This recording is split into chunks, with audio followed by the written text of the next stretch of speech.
This program is a presentation of UC TV for educational and non-commercial use only.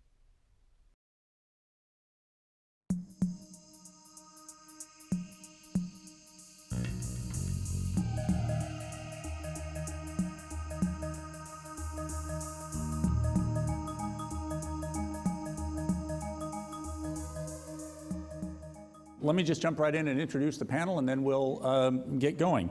To my far left is Theda Skocpol. Theda is the Victor S. Thomas Professor of Government and Sociology at Harvard. She's also been the director of the Center for American Political Studies and Dean of the School of Arts and Sciences at Harvard. Back to the Graduate School of Arts. The graduate school, my apologies. Yeah. She's a past president of the American Political Science Association, a member of the National Academy of Sciences, has received numerous awards and honors, including a Guggenheim Fellowship and the Woodrow Wilson Foundation Award, given for the best book of the year on government, politics, or international affairs. That went for her book, Protecting Soldiers and Mothers, The Political Origins of Social Policy in the United States. That is only one of many books of which she is the author or the editor.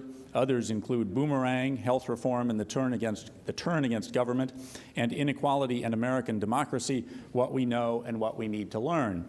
She also writes widely in the press, including blogging on Talking Points Memo, a website with which many of you may be familiar. To my immediate left is Kathleen Parker, who is a columnist for the Washington Post Writers Group. Her column now appears in more than 350 newspapers. In 1993, she received the H.L. Mencken Award, which is given for distinguished writing. In the words of the judges, she received the award for, quote, attacking ignorance and stupidity with vividness and originality.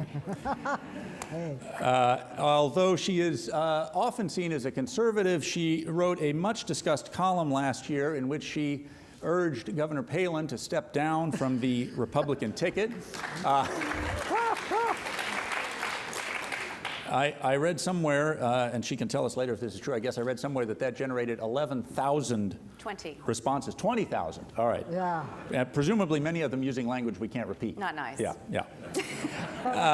Kathleen has written for many publications, including the Weekly Standard and Time. She's on the board of contributors of USA Today. She's been a regular guest on the Chris Matthews Show.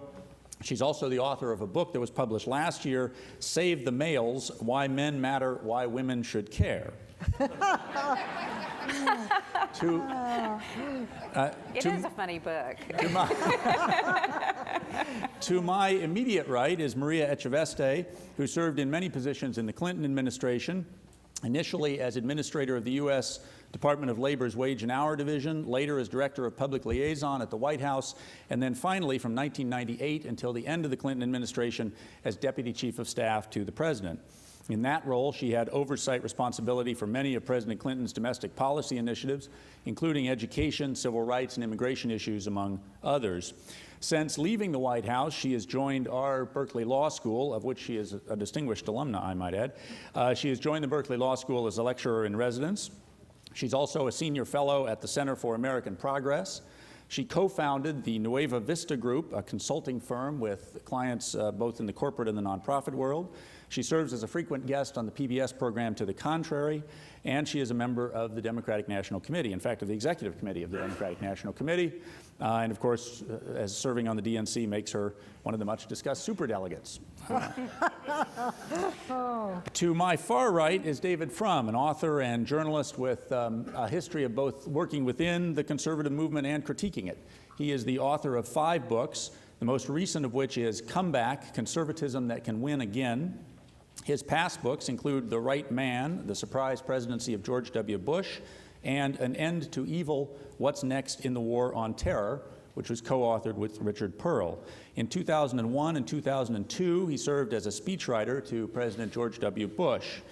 He is currently a fellow at the American Enterprise Institute. He also, by my count, correct me if I'm wrong, writes 3 weekly columns. And I edit a daily blog. And I was just going to say that he is the founder and the creator and editor of a new blog called newmajority.com, a collection of both political news and commentary, the slogan of which is, borrowing from the subtitle of your recent book, Building a Conservatism That Can Win Again. So, a very distinguished panel this year. Let's start, I think, by before we get to Obama as president, let's start by talking about how Obama got to be president and talk a little bit about the '08 election.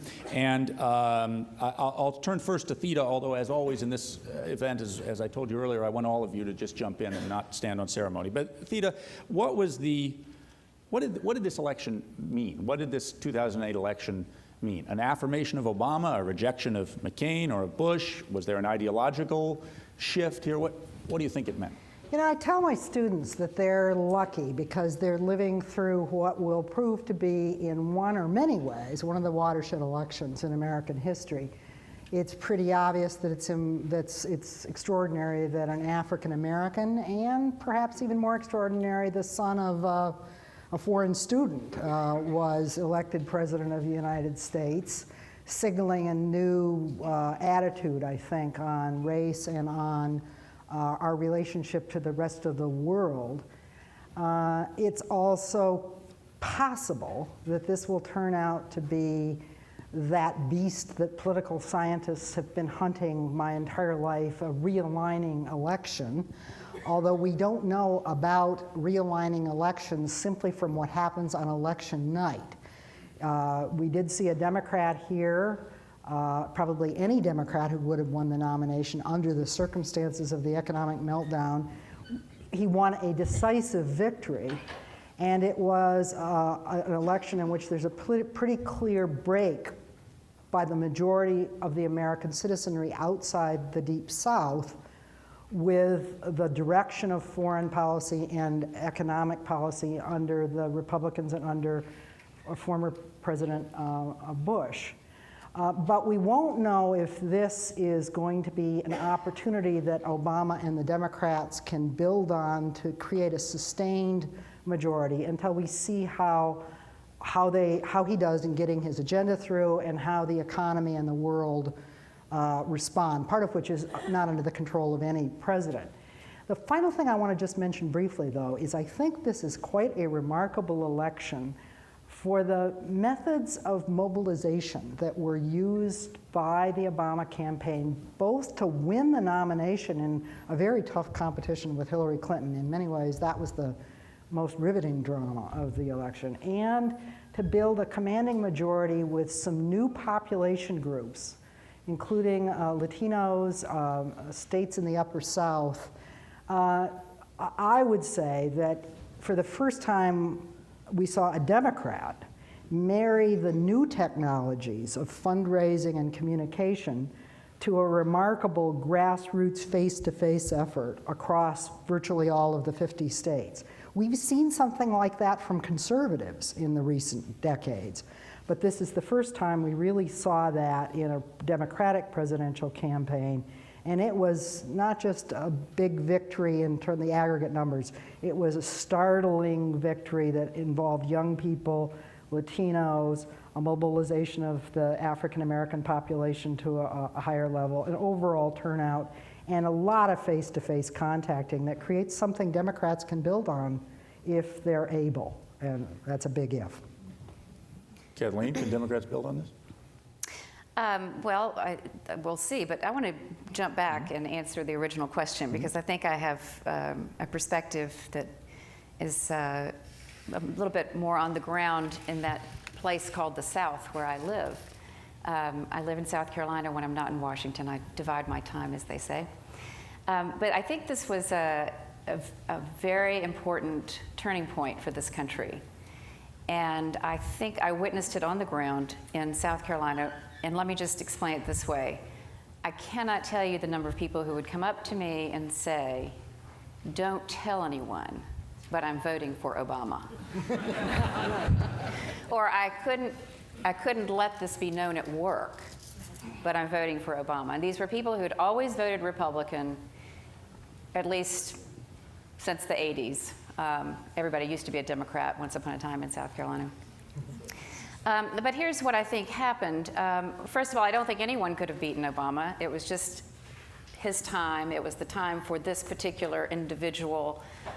People were ready for the change. Where McCain appeared chaotic, Obama appeared calm. But something else happened when on the hustings, people in my part of the country saw something they didn't want to be a part of, something that was quite ugly. And unfortunately, Sarah Palin was the person that the Republican Party put out front in a skirt, winking, and said, and sort of started building this idea of Obama as being this other kind of exotic creature. And basically, it's called race baiting, and it was sexualized in the person of Sarah Palin. And I think for a lot of people, they saw that, and the scales fell from their eyes, and they said, whatever that is, I cannot be a part of that. And they walked away. So in a sense, at least from that little small part of the country and that one little scenario, I think it represents a real shift. And I think people saw things for the first time that they hadn't quite noticed before.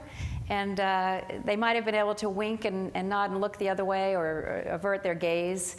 But when you make a direct play toward those darker parts of people's hearts, and when you see that for what it is, you have to make a choice. And I think that's what happened in part.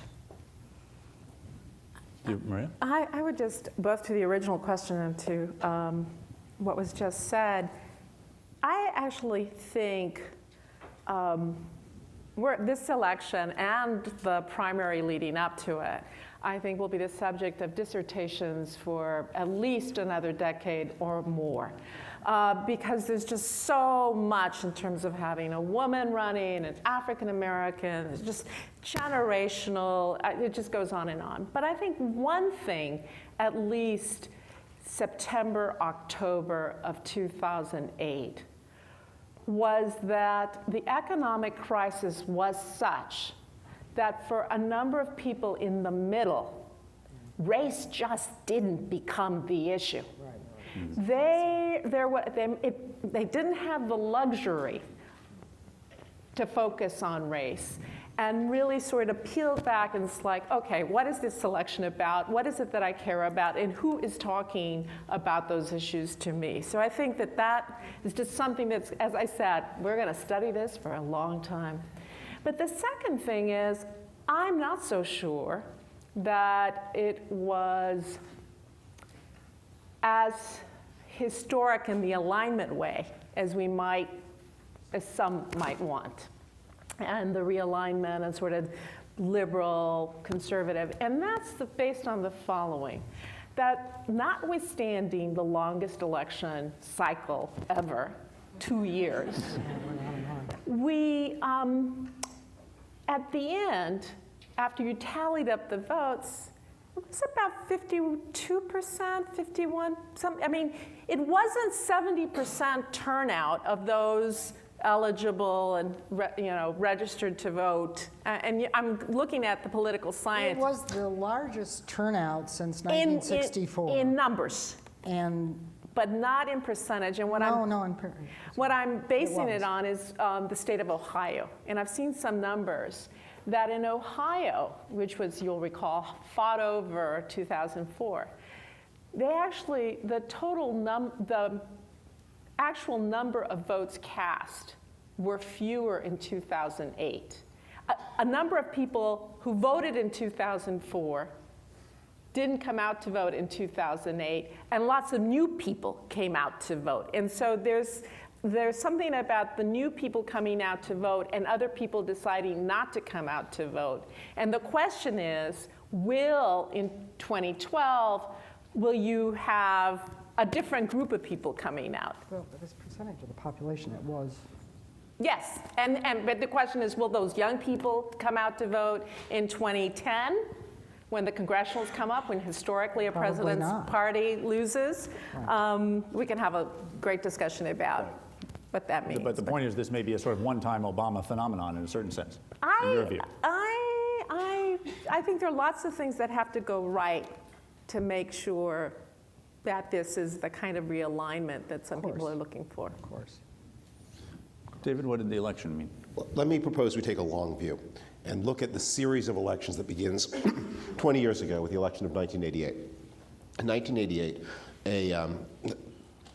the Republicans win a third presidential term in a row, a remarkable achievement, and they win it quite decisively, 53-46.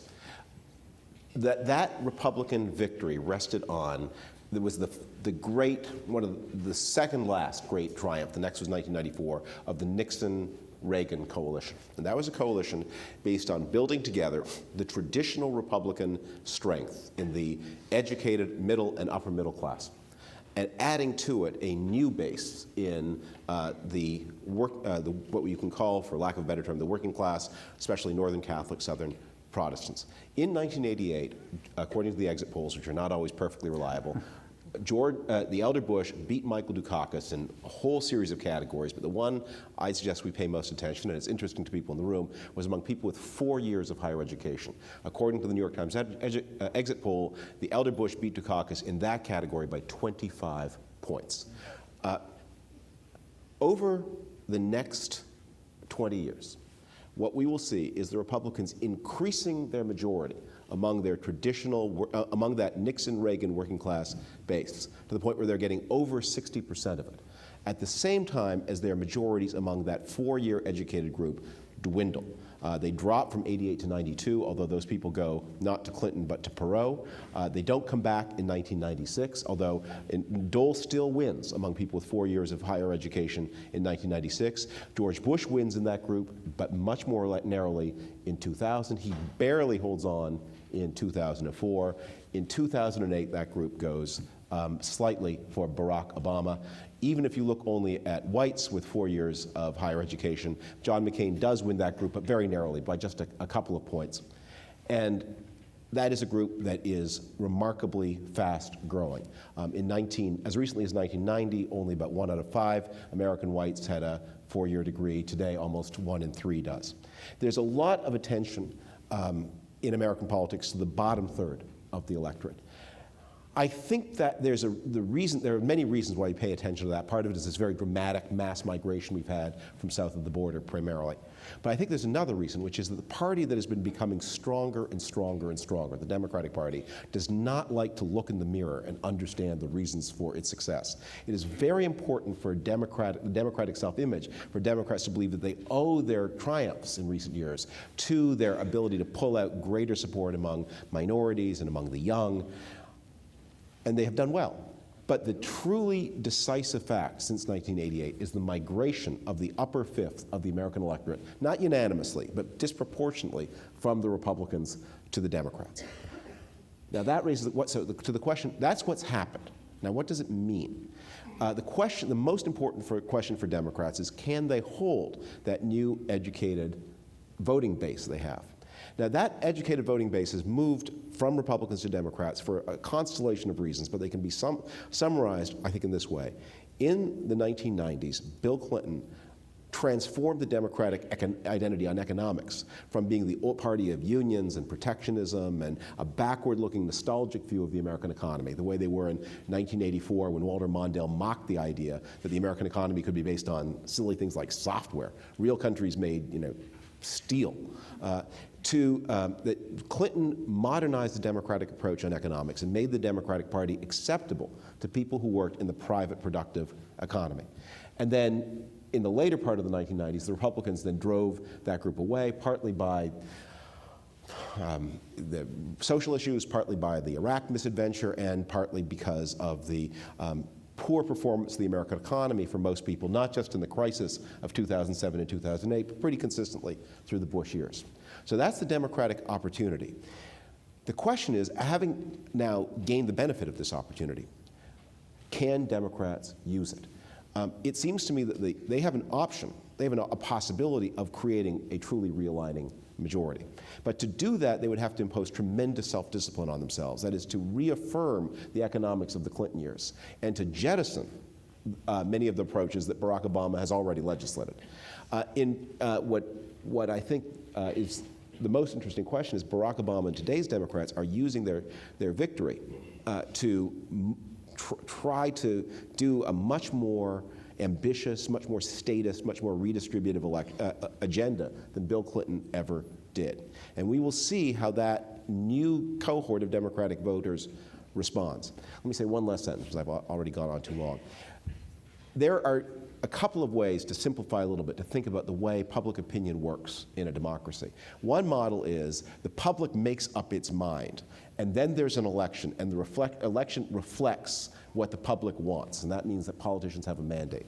Another way to think of it is that elections create opportunities for political leadership. That in 1980, the public rejects what the Democrats had been doing since the middle 1960s, and in 2008, the electorate rejects what the Republicans have been doing since the early 1980s. That's an opportunity.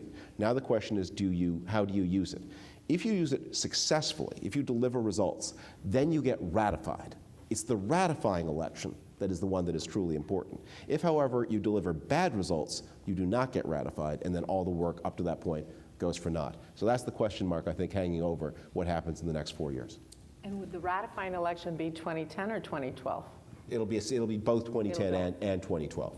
And presumably 2016, potentially, and onward. And well, for the current president and the ambitious agenda he's put forward, I think we'll all be watching 2010 and 2012 as some indicator, because I think I agree that the elections is more of an opportunity. Leaders assume a mantle of mandate.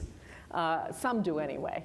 But it isn't necessarily the case that the American public is voting for all of the things that the president. Well, there aren't very many presidents who've come to the presidency with as profound a set of failures and voter repudiations behind them as Barack Obama has, and in a moment of very unsettled domestic and foreign circumstances. And David is right that the migration of the higher educated, particularly in the coastal states, is a major part of what's happened to Democrats.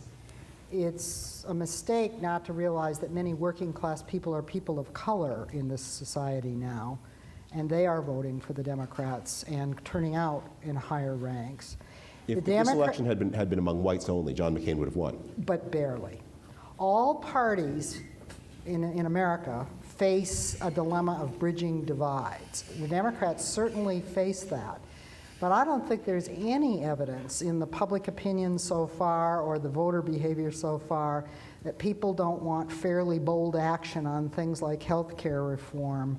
So the idea that Obama could ratify this opportunity by acting like Bill Clinton in 1992 strikes me as really strange and not good advice for the Democrats to follow.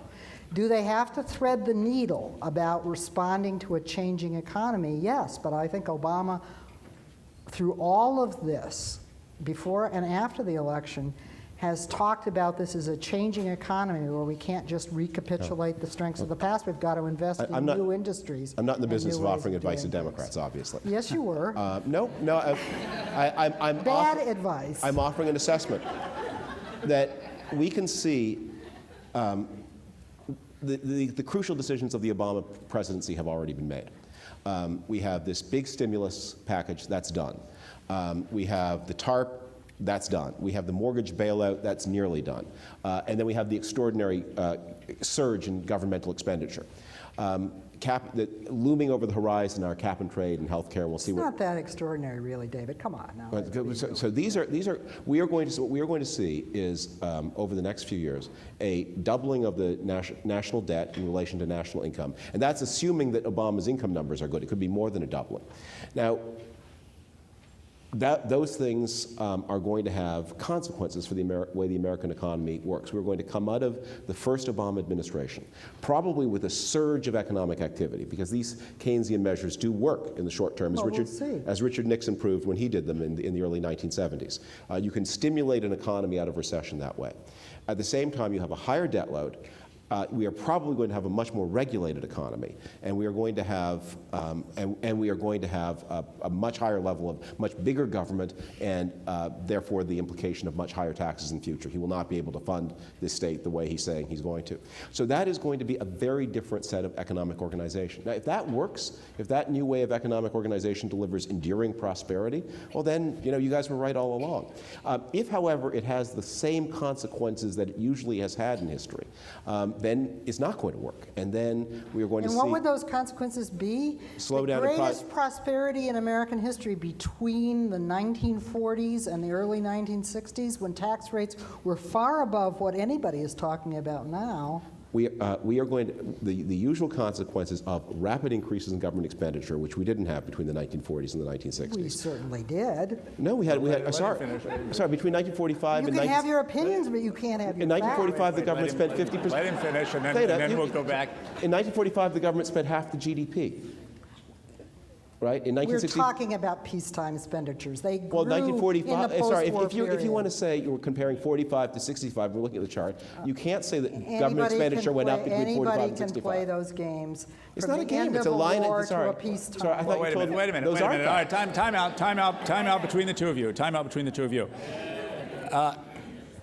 Do you want to get in on this before I go on? Then I want to go on to something else, but if you want to, or Kathleen. I would just want to urge the audience that this battle about the budget and the deficit is one worthy of its own panel and actually a whole class, semester or more. And it can't be summed up in the rapid fire because there are real differences of views in both parties, what the facts are and what you conclude from those facts. I think all I will say is that in 1993, when Clinton was trying to pass what he thought was an ambitious budget and the battle was between let's cut the deficit or increase spending, and the deficit cutters won, which only Democrats barely passed by one vote, and there was a huge dispute as to whether. And the major Kathleen, social do you initiatives want failed. Can I go back actually to one other thing, unless you want to? Let's do go back. Okay, let me go back to one thing, because one of the things that I noticed that all of you talked about in this election is, maybe with the exception of you, Kathleen, is that I think all of you are saying that the election was decided, as I think most presidential elections are, by the underlying factors of whether it's David's long-term shift in educated voters, whether it's the economy being in crisis in the fall, and that therefore for all of Barack Obama's personal popularity, for all that his personal story represents something ennobling or inspiring, that do you all agree probably any reasonable Democrat would have beaten any reasonable Republican? Oh, I don't know. No? Go The ahead. sentiment was so fiercely anti-Bush that there was a good shot for somebody with charm and charisma and intelligence. That didn't come out right. No, well, Obama has that. All of which he has. Of course he does. He does, and he's articulate, and he was a change, and I think that was a big part of it. But I wanted to say one thing about David's point about whether the Republicans can bring back the educated class. And I would suggest that I'm going to now give Republicans some advice, and that is quit playing stupid. Yeah. Not with what they're doing now. They're not going to bring it back. It's beyond that. It's this whole populist drive against the intellectual class, against elitists and elitism. I love elites, and conservatives love elites when it comes to the U.S. Marine Corps or the Navy SEALs, but for some reason we don't like academic elites. I hate elitism. I hate the attitude that somehow we're better than someone else because we've had good fortune in our lives and we've been lucky and we've had access to education and so on and so forth. But the Republicans have taken to playing on that resentment toward people who've got them dang PhDs, And There's an anti-intellectualism to the conservative movement. Dang is Southern for the F word, by the way. There was also something in what David said about sort of 1 in 3 whites having college educations and sort of the race piece to it. And so I don't want to let go of that and just make this point, which is the lovely media in the eletion. I basically call them the hated media, but when you're in the White House, you just basically don't like them. But there was a real sort of focus in the couple weeks after the election about sort of where whites voted and had whites, he got less percentage, et cetera, et cetera. And to me, I think it misses the point, which is this country is in fact demographically diverse. And it means that most elections from here on out, people to be elected president, you're going to have to talk to a number of different groups to get that majority, to get you in the White House, and frankly, to get you in the Senate or to get you in the House of Representatives. Absolutely. And that is something, from the way I look at it, is because we're reaching a point in which we will have no one majority, you really perhaps have an opportunity to cut across and really look at what do people fundamentally care about.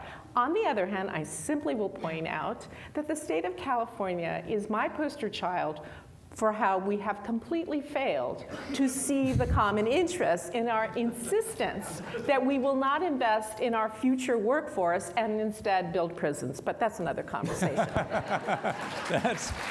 That's on to the governor's race rather than the presidential race. I don't think we should leave McCain entirely out of this. And I know you were getting at this in your question. I do think that any articulate, convincing Democrat would have won in the circumstances that prevailed after the economic collapse that occurred in the early fall. But this was a much more commanding victory than I think it had to be. And I think it was not just that Obama came across as likable, calm, in command to the American people, principally through the debates, by the way, which people watched very carefully. But I also think McCain blew it in terms of what he could have done. He made the Palin gamble, which was inauthentic and came across as inauthentic, and all the political science research cost him a lot in terms of his chances at the thing. But he also didn't square the internal contradictions he was dealing with inside the Republican Party. He needed to play to the independents in the middle, and that's a dilemma for the Republicans now. Once a party gets to be a regional minority party, and this happened to Democrats in earlier eras, they're tempted to play to their safe seats, to their most extreme partisans, and they start doing truly bizarre things. And of course I'm a Democrat, but I wish we had a credible alternative party. And I don't understand what those folks are doing. They're doing some very, very strange things. I mean, having the governor of Texas talking about secession, I mean, come on. That's not the way to get to a revived.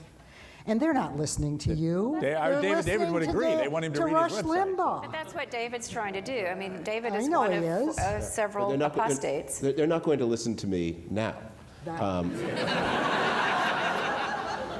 That's okay. I know that better than you.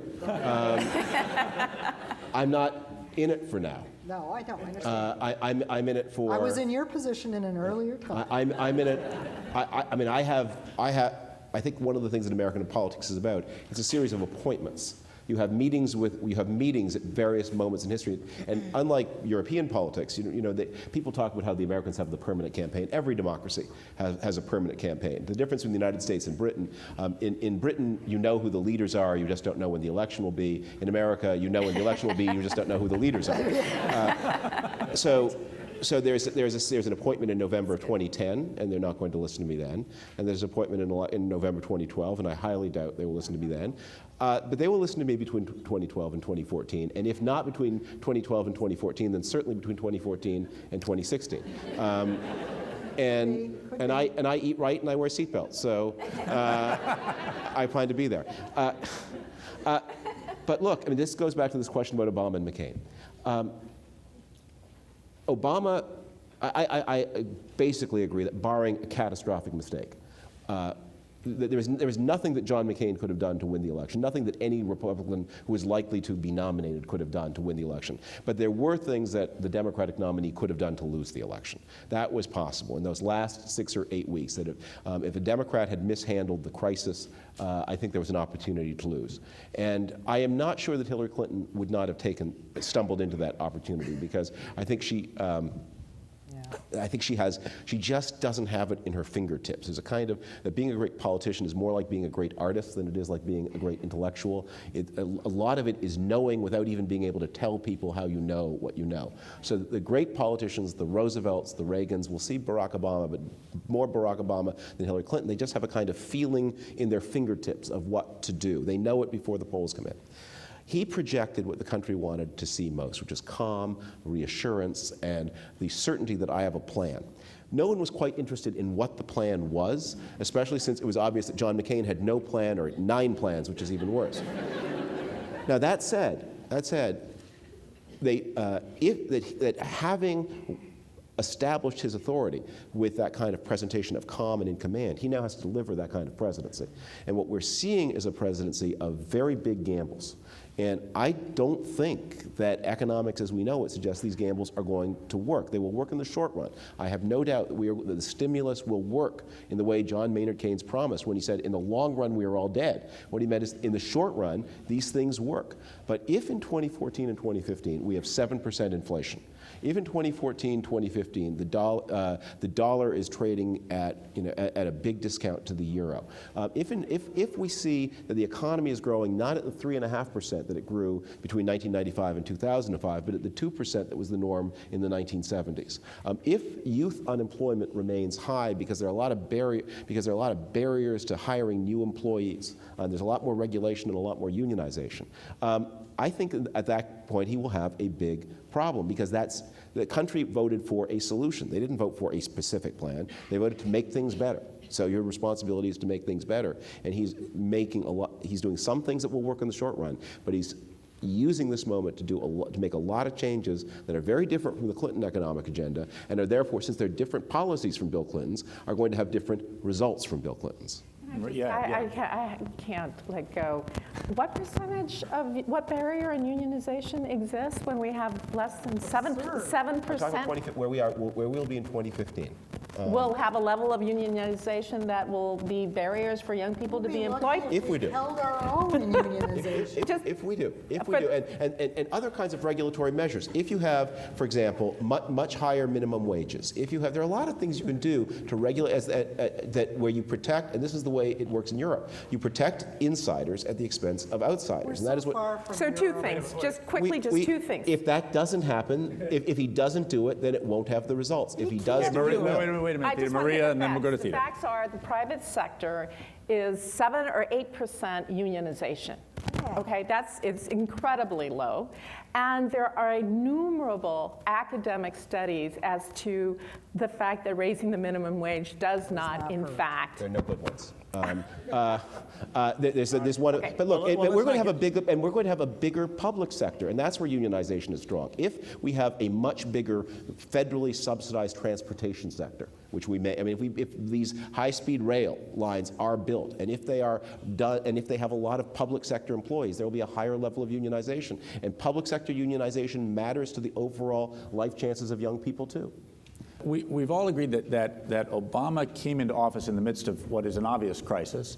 The American system is rigged against substantial domestic policy achievements normally, and usually those achievements come in the face of crisis. The New Deal being an example, the Great Society after Kennedy's assassination, so forth. So is the stage set for Obama to have a truly consequential, substantial presidency of domestic policy achievement? David, you've sort of said the key decisions have already been made, but Theda, you have advocated a more ambitious agenda, certainly.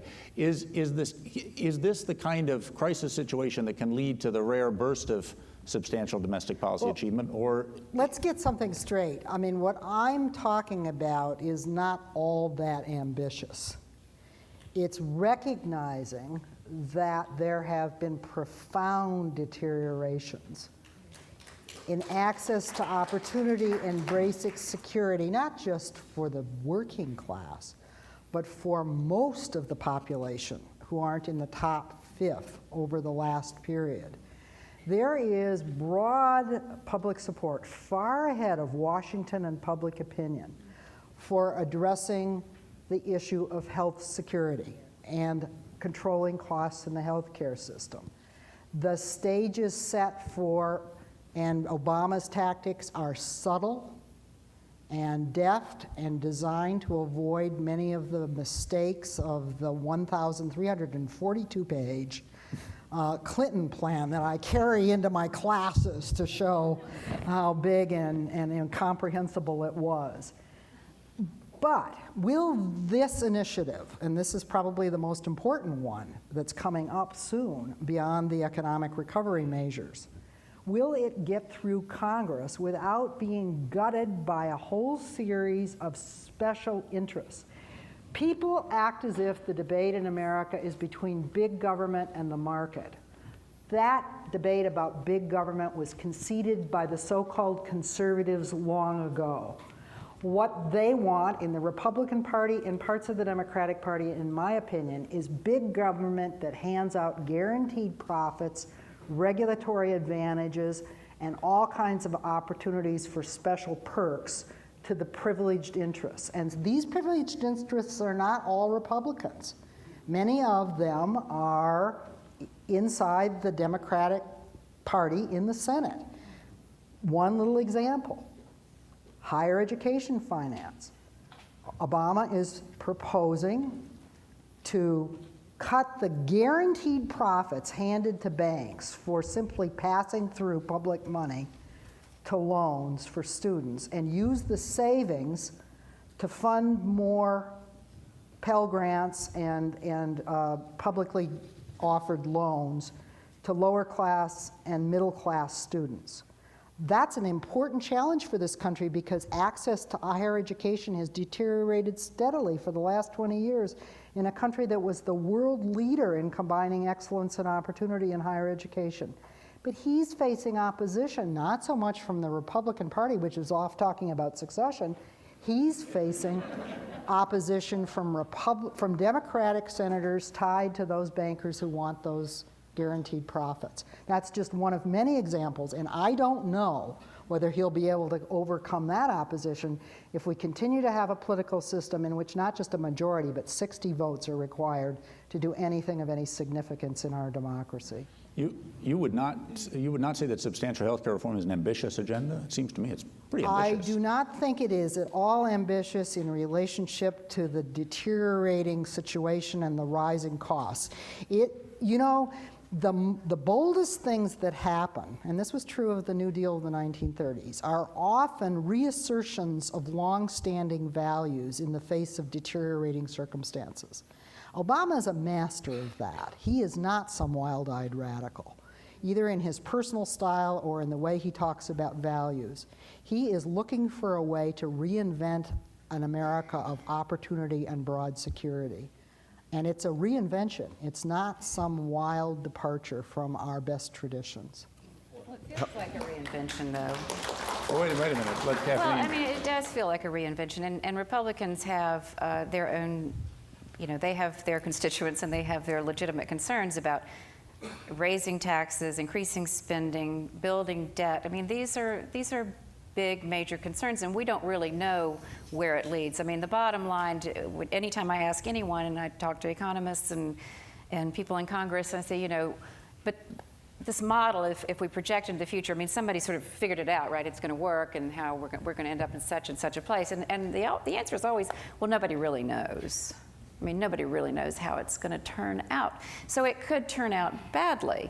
And, Republicans do have alternative ideas, which are worth debate. What are they? Well, I mean, just as an example, yeah. No, I hear you. I mean, on health, they're going to have a plan next month, right?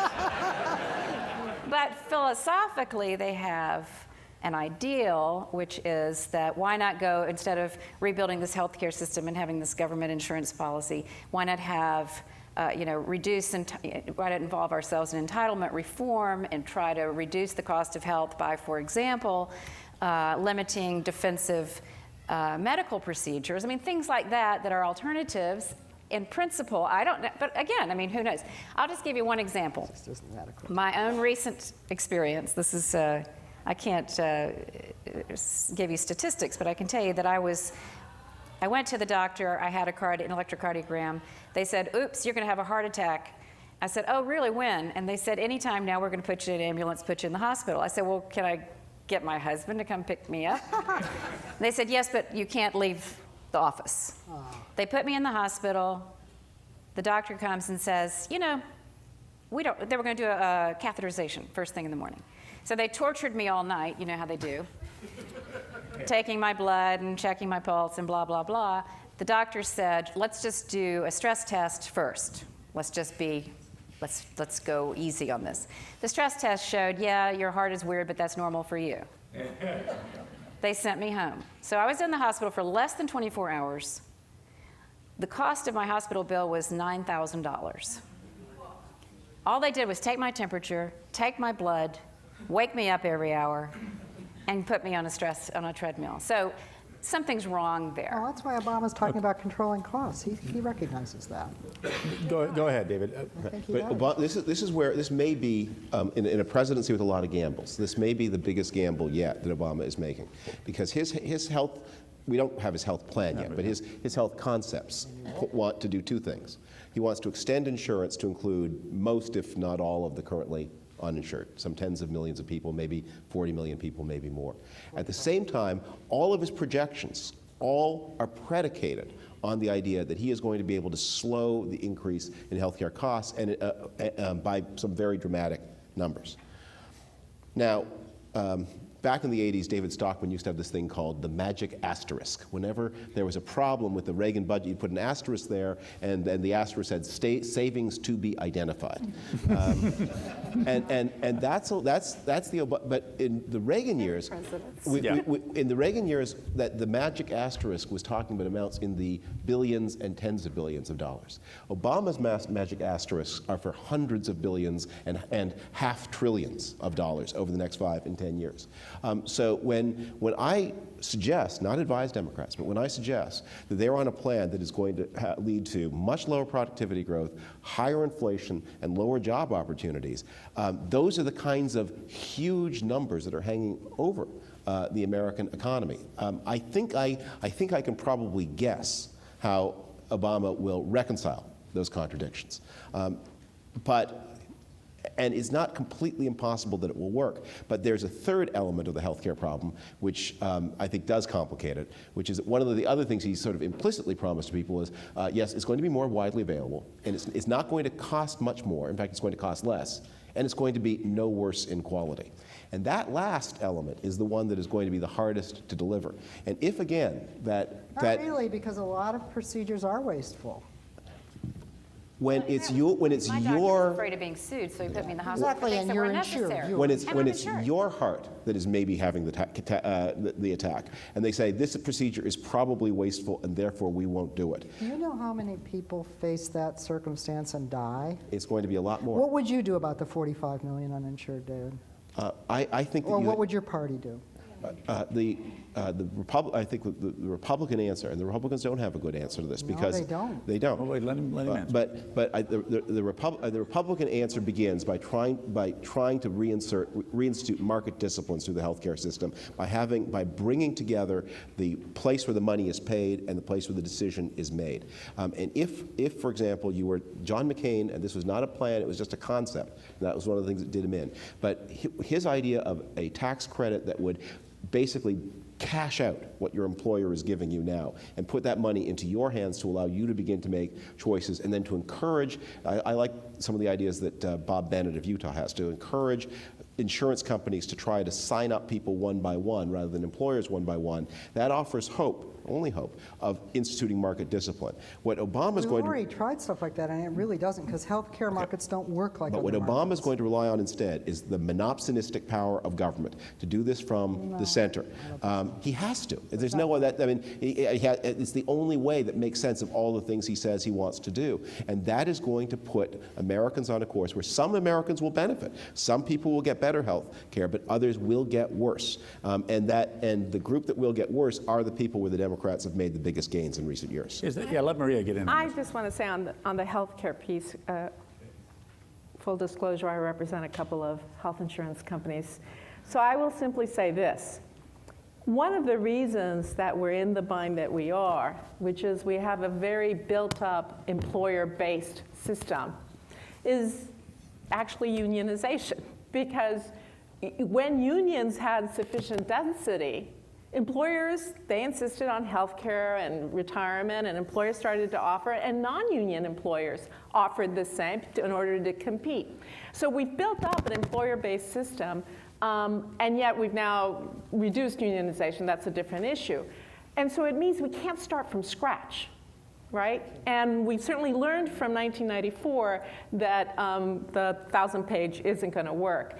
So it is a challenge for how do you bridge, how do you move to an individual mandate in a way that doesn't disrupt what's already there, but in fact increases the coverage, reduces costs, and ensures quality. This is not an easy, and part of it is in our market-based, employer-based, for-profit system, we ended up devising a system that reimbursed on the basis of activity. Every doctor visit, every procedure, every operation, every hospitalization. So there are perverse incentives built in that add up to the cost. So we've got to figure out how to take that out without sacrificing quality. We make a profit in the present system by excluding sick people. Right. And it is very important to keep in mind that after 15 years of an imperfect start, Medicare does a better job of controlling costs and delivering quality care per dollar than most of the private employer health insurance system does at this time. I don't think any of this is easy. I really agree that it's not easy. I don't think how to pay for it is as big a problem as David does, but part of the answer is to return the contribution that privileged Americans like all of us sitting at this table are making through our taxes to roughly the level it was under Ronald Reagan. That's part of the answer, and I would like to see that answer put out first before we start talking about all of the other things. And Barack Obama was amazing in the last election because he's the first national politician who consistently talked about the need to ask for greater tax contributions from the wealthy and did not run for cover at the first whiff of complaint in the media. If you watched the Sunday morning shows this Sunday, you saw David Gregory trying to ask Larry Summers, will you guarantee that there will be no tax increase on the bottom 95%? And that question was asked to Larry Summers 3 different times. It's not Larry Summers' job to answer questions like that. No, except the problem is if you know Larry, you can see he knows the answer to that question. And with his brilliant mathematical mind, which is he's a mathematical mind, not a verbal mind, as he struggled to find some way not to answer that question in a way that betrayed that he knew that the answer to the question, you are not going to fund what Barack Obama wants to do with the level of tax increase that he's talking about. Wait a minute, Theda, let Maria get in. On the bottom. Stop, let Maria go, and then Kathleen, go ahead. I just want to go to this point about broader community and value, because underlying this battle we're having in ideology, one of the things we need to recognize that over the last 40 years, starting with the Reagan presidency, was a heightened focus on individualism. And I think a destruction of a sense of community. It's reached a point where you can have someone who's making $80,000 a year, right? $120,000 a year, who says, the government doesn't do anything for me. It only worries about the very rich or the very poor. And so I don't want my taxes increased. To which I had to say to this sister of mine, oh, by the way, who paid for your college education at UCLA? Because California 25 years ago, actually had a system in which we taxed each other to have the best university system, the best state college system, the best community college system, as well as K through 12. So we've destroyed our sense of community, and it's a challenge as to whether one president can help restore that. You want to wait a minute. Before we go on to something else, wait a minute. Time out just a second. Before we go on to something else, Kathleen, do you want to jump in on this? Well, no, I'm from the South, so we never interrupt. Sorry, I want to go back to wait. All she said was she didn't want to interrupt, and then she got cut off. The poor woman. Wait a second. That ideological statement with the fact that President Obama's plan. We'll go. No, just a moment. David, wait a second. The only thing I was going to say, I was going to agree with David. What has he said that you're agreeing with? Well, I think the taxes are going to go up for everyone in the second term, in Obama's second term, because, by the way, all of us baby boomers are going to, all of us, assuming that we don't have to keep working forever, they're going to be retiring in vast numbers, and we simply can't afford not to raise taxes on everyone. And that the understanding among those who know such things is that in the second term, assuming there is one, and presumptively there is, we're all going to be paying more taxes. You know, it's a very different thing if the first thing that happens is that the very wealthy who have escaped taxes increasingly start paying their share, and then others are asked to pitch in.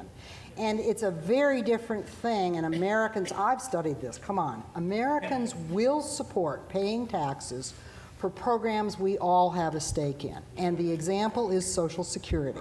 Right. And when average income Americans say, government hasn't paid much attention to me, they've paid much more attention to the very rich and the very poor, they're right. On the whole. But President Obama does not believe with you because he wants to change what government does. Because if he did, he would not say the contrary, which is what he's been saying for the past No. He has never said that he won't raise taxes in his second term. He's never said that. Well, he's going to get his programs in place, and people presumably will be happy enough with them that they'll be willing to cough it up. A little history. In his first term in office, President Bush passed the third biggest tax cut since the war. Adopted the most dramatic education initiative since the middle 1960s, introduced the first permanent new social welfare program since 1974, overthrew the Taliban, overthrew Saddam Hussein, and presided over the beginning of what then looked like the greatest expansion in the financial wealth of Americans since the 1920s. By any definition, that was an enormously successful first term. I don't think it's going to go down in history as an enormously successful presidency. And I would caution those who are urging President Obama to think about a successful first term, to remember, can we, in a university environment, invoke the classics, to remember that great line of Herodotus's, count no man happy until he is dead. A president who tries for a successful first term will have a very unhappy second term. This is a very long-term game. It is played in decades. And President Obama should be much more focused on how he can make his administration seem successful to the Americans of the year 2028 than to the Americans of the year 2012. Oh, I think he is. He's a very strategic president and politician. And we end then getting Theda and David to agree, actually. So my thanks to Theda Skocpol, Kathleen Parker, Maria Treveste, David Crum. Thank you. Good night.